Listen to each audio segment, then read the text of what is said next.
Hello, कैसे आप सभी लोग। द पॉलिटिकल मास्टर में आप सभी का स्वागत है। आज इस वीडियो में हम क्लास 12 के पॉलिटिकल साइंस के भारतीय विदेश नीति जो चैप्टर 3 है आपके सेकंड बुक का, और लोकतांत्रिक पुनरुत्थान, इन दो इंपॉर्टेंट चैप्टर के इंपॉर्टेंट क्वेश्चन हम आप सभी के सामने लेकर आए। सो प्लीज़ एंड तक जरूर देखिएगा।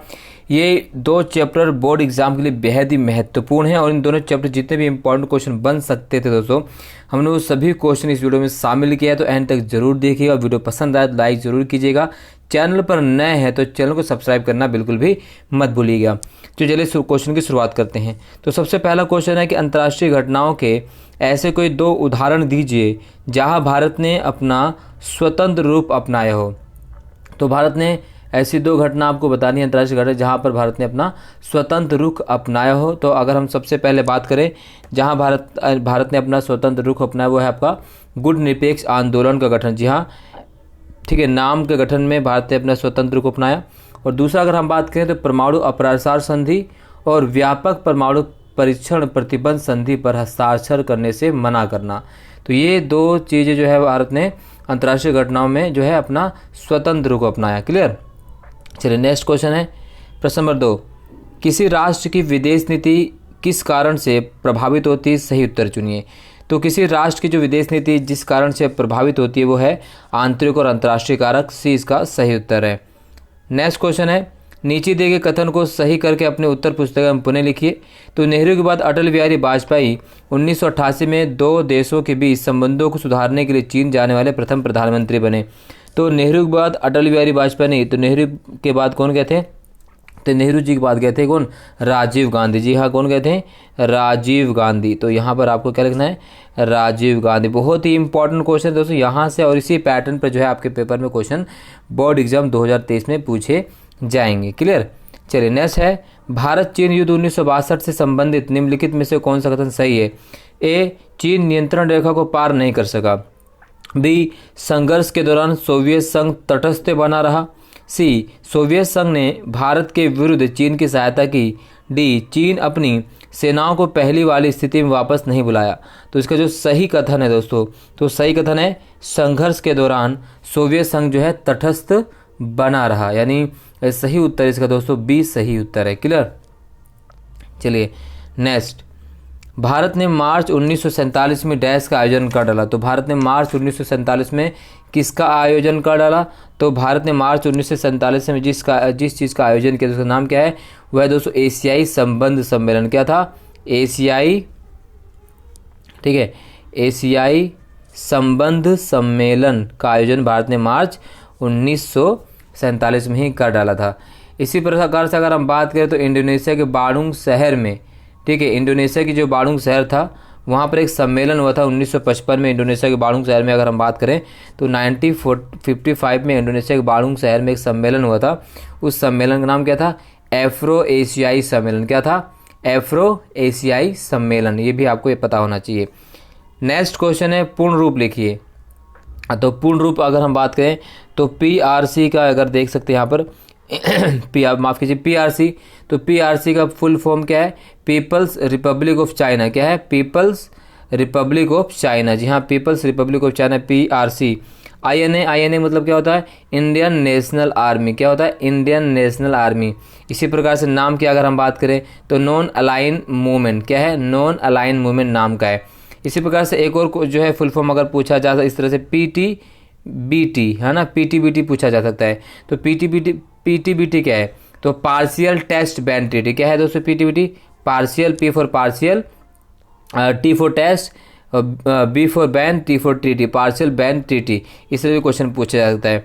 नेक्स्ट है नेफा।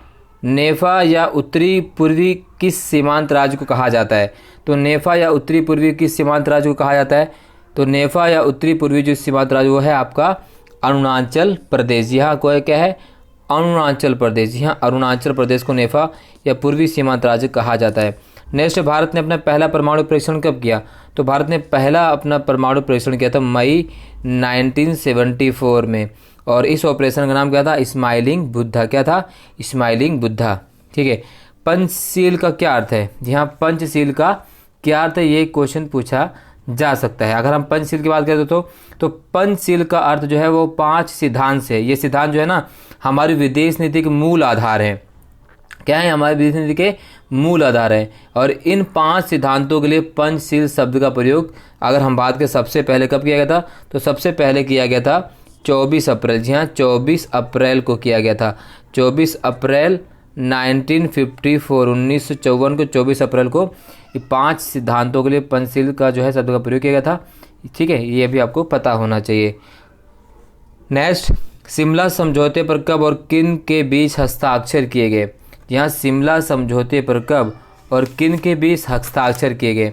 तो अगर हम बात करें शिमला समझौते पर हस्ताक्षर कब किया गया, तो पाकिस्तान की तरफ से जुल्फ़िकार अली भुट्टो साहब थे और भारत की तरफ से इंदिरा गांधी थी। जी हाँ, तो कब की बात करें तो शिमला समझौते पर जो है 1971 युद्ध के पश्चात किया गया था और इस पर 3 जुलाई 1972 को, ठीक है, 1971 में जो युद्ध खत्म हुआ उसके बाद 3 जुलाई, ठीक है, 3 जुलाई 1972 को शिमला समझौता होता है और इस समझौते में पाकिस्तान की तरफ से थे जुल्फ़िकार अली भुट्टो और भारत की तरफ से इंदिरा गांधी ने हस्ताक्षर किया था। नेक्स्ट है, नेहरू विदेश नीति के 2 मुख्य उद्देश्य बताएं। तो नेहरू की विदेश नीति के 2 मुख्य उद्देश्य, पहला अगर हम बात करें तो 2 ध्रुवीय व्यवस्था की किसी भी गुट में शामिल ना होना नेहरू जी की विदेश नीति प्रमुख उद्देश्य था। और दूसरा, जो हमें मुश्किल से स्वतंत्रता हासिल हुई थी, जो मुश्किल से हमें संप्रभुता हासिल हुई थी, उसको बनाए रखना भी नेहरू जी की विदेश नीति का मुख्य उद्देश्य माना जाता। अगला क्वेश्चन है, भारतीय परमाणु नीति के किन्हीं 2 पहलुओं का वर्णन करो। तो भारतीय परमाणु नीति की अगर 2 पहलू वर्णन की बात करें दोस्तों, तो सबसे पहले मैं आपको बता दूं जो हमारी परमाणु नीति थी वो नो फर्स्ट यूज है, ठीक है। और सुरक्षा परिषद के स्थायी सदस्यों ने जो है परमाणु अप्रसार संधि एनपीटी को 1968 में विश्व के सभी देशों पर लागू किया, ठीक है। और इस पर जो है हमने संधि पर हस्ताक्षर करने से भारत ने इनकार कर दिया। और संधि लागू होने के बाद चीन ने क्या किया था, 1969 में परमाणु परीक्षण भी किया था और ये दोनों देशों में भेदभाव उत्पन्न करती थी। जो हमने 1974 में 1974 में फिर भारत ने कर दिया प्रथम परमाणु परीक्षण, ठीक है। और इस परीक्षण को हमने क्या किया था, शांतिपूर्ण परीक्षण कहा और परमाणु ऊर्जा का प्रयोग शांतिपूर्ण कार्यों में करने का वादा किया गया। और परमाणु अवरोध करने विकास करने की बजाय भारत ने क्या किया, परमाणु हथियार पहल प्रयोग को नहीं महत्व दिया, ठीक है ना, इस तरह से। नेक्स्ट क्वेश्चन है, भारत ने सीटीबीटी पर हस्ताक्षर करने से क्यों इनकार कर दिया?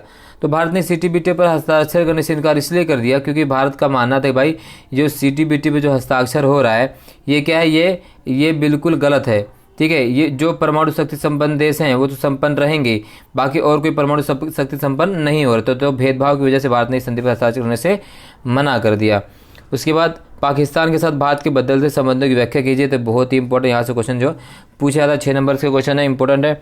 इसके बाद आपको ये भी देखना है कि साम्यवादी रूस के साथ भारत के बदलते संबंधों का विश्लेषण कीजिए। चीन की नई आर्थिक नीति के माध्यम चीन का विकास कैसे होता है। भारत ने इजराइल को औपचारिक राजनयिक मान्यता कब प्रदान की, काफ़ी इंपॉर्टेंट है, ठीक है।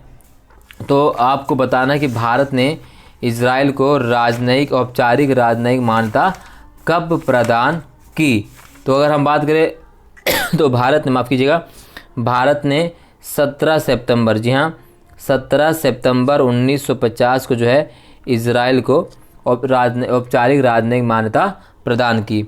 भारत व इजराइल के बीच संबंधों की 25 वर्ष गांठ कब पूरी हुई, तो वो होते 2017 में। कब हुए थे, 2017 में। और इसके बीच भारत के प्रधानमंत्री नरेंद्र मोदी और इजराइल के जो प्रधानमंत्री थे बेंजामिन नेतान्याहू, उनके बीच जो है संबंध, मतलब क्या हुआ था, संबंध प्रांगण किए गए थे। नेक्स्ट, प्रथम प्रयोग नहीं का संबंध किससे, तो प्रथम प्रयोग नीति जो शब्द है उसका संबंध किससे, हमारे परमाणु नीति से, जहाँ पर हमारी परमाणु पॉलिसी है, परमाणु कार्यक्रम, उससे संबंध है इसका। अगला है, वर्तमान समय में परमाणु अप्रसार संधि में कितने देश शामिल हैं। तो वर्तमान में परमाणु अप्रसार संधि में देशों की अगर हम बात करें तो वर्तमान में परमाणु अप्रसार संधि में देशों की संख्या कितनी है, 184, 184 देश जो है इसमें शामिल हैं, ठीक है ना। नेक्स्ट, व्यापक परमाणु परीक्षण प्रतिबंध संधि पर किस वर्ष हस्ताक्षर किए गए। तो व्यापक परमाणु परीक्षण प्रतिबंध संधि पर जो हस्ताक्षर किए गए थे उस समय वर्ष कौन सा था, वर्ष था 1996। और भारत ने अपने परमाणु नीति किस वर्ष बनाई, तो भारत ने जो अपने परमाणु नीति बनाई थी कब, तो हमने अपने परमाणु नीति बनाई थी 2003 में। अगला है, 1980 के दशक द्वितीय लोकतांत्रिक अभ्युत्थान की संख्या किसने दी, तो किसके दिया गया था? योगेंद्र यादव के द्वारा। किसके द्वारा दिया गया था? ये योगेंद्र यादव जी के द्वारा जी ये दिया गया था। ठीक, अगला, लोकतांत्रिक अभ्युत्थान को समाजवादियों ने कितने चरणों में विभाजित किया है? तो लोकतांत्रिक अभ्युत्थान को समाजवादियों ने 3 चरणों में क्या किया है? विभाजित किया है। पहला चरण कहा जाता है 1950 से 1970 का दशक, 1950 से 1970। ठीक है, दूसरा माना जाता है 1980 के दशक, और तीसरा 1990 से वर्तमान तक। ठीक, प्रीव्यू पर्स क्या है? प्रीव्यू पर्स से क्वेश्चन पूछा जाता है, काफ़ी इंपॉर्टेंट है। प्रीव्यू पर्स से आप क्या समझते हैं? तो प्रीव्यू पर्स की अगर आप धारणा की बात करें दोस्तों, तो प्रीव्यू पर्स जो थी वो रियासतों के शासकों और उनके परिवारों को दी जाने वाली क्या थी? वंशानुसार या सरकारी भत्ते के अनुदान का रूप था। इसे हम क्या कहते हैं? Preview purse. इसको 1971 में समाप्त कर दिया गया था। माफ़ कीजिएगा। इंदिरा गांधी को प्रधानमंत्री के रूप में स्वयं को स्थापित करने में कुछ समय लगा। आपके राम इसके पीछे मुख्य कारण क्या थे? तो इंदिरा गांधी को प्रधानमंत्री के रूप में स्वयं स्थापित करने के पीछे प्रमुख कारण क्या था? पहला, कांग्रेस के जो वरिष्ठ नेता थे उन्होंने अपेक्षा की थी कि इंदिरा गांधी प्रशासन और राजनीति में अपनी अनुभवीनता के कारण क्या उन पर निर्भर रहेंगी, पर ऐसा होता नहीं है। दूसरा, और उनके कार्यकाल के दौरान देश में आर्थिक स्थिति और भी अधिक बिगड़ गई थी। तो ये प्रमुख 2 चुनौती थी जिनसे उनको पार पाना था, इसलिए उनको प्रधानमंत्री रूप में स्वयं को स्थापित करने में काफ़ी समय लगता है। हालांकि 1971 के चुनाव के बाद पूरी तरह से वो अपने आप को स्थापित कर लेती हैं। 1977 में केंद्र में सत्तामयी आई राजनीतिक दल को चुनी है। तो 1977 में जो सत्तामयी राजनीतिक दल थी वो कौन थी? जनता पार्टी, यानी ए इसका सही उत्तर है। ठीक है ना। अगला है, कौन से आम चुनाव के बाद केंद्र में पहली बार कांग्रेस का प्रभुत्व समाप्त हुआ? तो वह कौन सा आम चुनाव था जब पहली बार केंद्र में जो है कांग्रेस का जो है प्रभुत्व समाप्त हुआ था? तो अगर हम बात करें तो वो कौन सा चुनाव था जिस चुनाव के बाद केंद्र में कांग्रेस का प्रभुत्व समाप्त हुआ था? तो वह है आपका 1977 का चुनाव, 1977। 1969 में राष्ट्रपति पद के लिए कांग्रेस का अधिकृत उम्मीदवार कौन था? तो अधिकृत उम्मीदवार कांग्रेस कौन थे? नीलम संजीव रेड्डी। और इंदिरा गांधी ने किसको खड़ा किया था? वीवी गिरी को। जी हाँ, किसको खड़ा किया इंदिरा गांधी ने? वीवी गिरी को। जबकि कांग्रेस के आधिकारिक उम्मीदवार कौन थे? नीलम संजीव रेड्डी। किस नेता के शासनकाल के बाद गठबंधन की नीति शुरू हुई? तो इंदिरा गांधी के शासनकाल के बाद जो है गठबंधन नीति शुरुआत होती है। नेक्स्ट, इंदिरा गांधी प्रधानमंत्री बनने से पहले किस राजनीतिक पद पर कार्यरत थी? तो इंदिरा गांधी जो है प्रधानमंत्री बनने से पहले जिस राजनीतिक पद पर कार्यरत थी वो क्या थी? उन्हें उस समय वो गृह मंत्री के पद पर, किस पे थी? गृह मंत्री के पद पर कार्यरत थी इंदिरा गांधी। उसके बाद अगर बात करें मिड डे मील की योजना लागू करने का श्रेय किसे आता है? तो के कामराज को मिड डे मील योजना को लागू करने का श्रेय जाता है। क्वेश्चन नंबर 33, कौन से चुनाव परिणामों को राजनीतिक भूकंप की संज्ञा दी गई? तो 1967 का जो चुनाव था उसके परिणाम को राजनीतिक भूकंप की संज्ञा दी गई, क्योंकि इस चुनाव में कांग्रेस पहली बार जो बहुमत प्राप्त नहीं कर पाई थी और कई राज्यों में से हार का सामना करना भी पड़ा था। ठीक है, राम मनोहर लोहिया ने गैर कांग्रेसवाद के पक्ष में कौन सैद्धांतिक तर्क दिए हैं? तो उन्होंने क्या दिया था तर्क? राम मनोहर लोहिया ने गैर कांग्रेसवाद पक्ष के रूप में उन्होंने कहा कि भाई उन्होंने कहा कि भाई जो कांग्रेस वो सही प्रकार समाजवाद को बढ़ावा नहीं दे रही है। ठीक है, नेक्स्ट, कांग्रेस सिंडिकेट से क्या अभिप्राय है? तो कांग्रेस सिंडिकेट की अगर हम बात करें तो कांग्रेस सिंडिकेट से अभिप्राय कांग्रेसी नेताओं के एक ऐसे समूह से है जिसका पार्टी के संगठन पर नियंत्रण था, उसे हम कांग्रेस सिंडिकेट के नाम से जानते हैं। ग्रैंड अलायंस से क्या अभिप्राय है? तो ग्रैंड अलायंस से अगर हम बात करें ग्रैंड अलायंस का अभिप्राय क्या है? तो 1971 में सभी बड़ी जो गैर साम्यवादी और गैर कांग्रेसी पार्टियों ने मिलकर एक चुनावी गठबंधन बनाया जिसे ग्रैंड अलायंस का नाम दिया गया दोस्तों। ठीक है ना, और साथ मिलकर चुनाव लड़ा गया।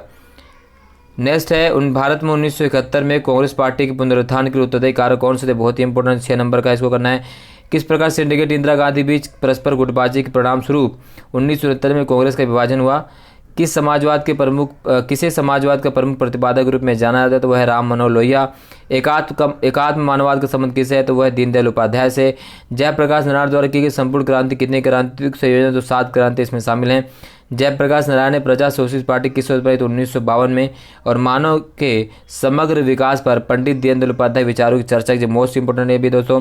एकात्म मानववाद की वर्तमान प्रासंगिकता क्या है? और इंदिरा हटाओ का नारा किसने दिया? यह आपको कमेंट बॉक्स में मुझे बताना है दोस्तों। इस वीडियो में बस इतने दोस्तों। इन चैप्टर्स जितने भी इंपॉर्टेंट क्वेश्चन पूछे जा सकते हैं दोस्तों उसको मैंने अधिकतर शामिल कर लिया है।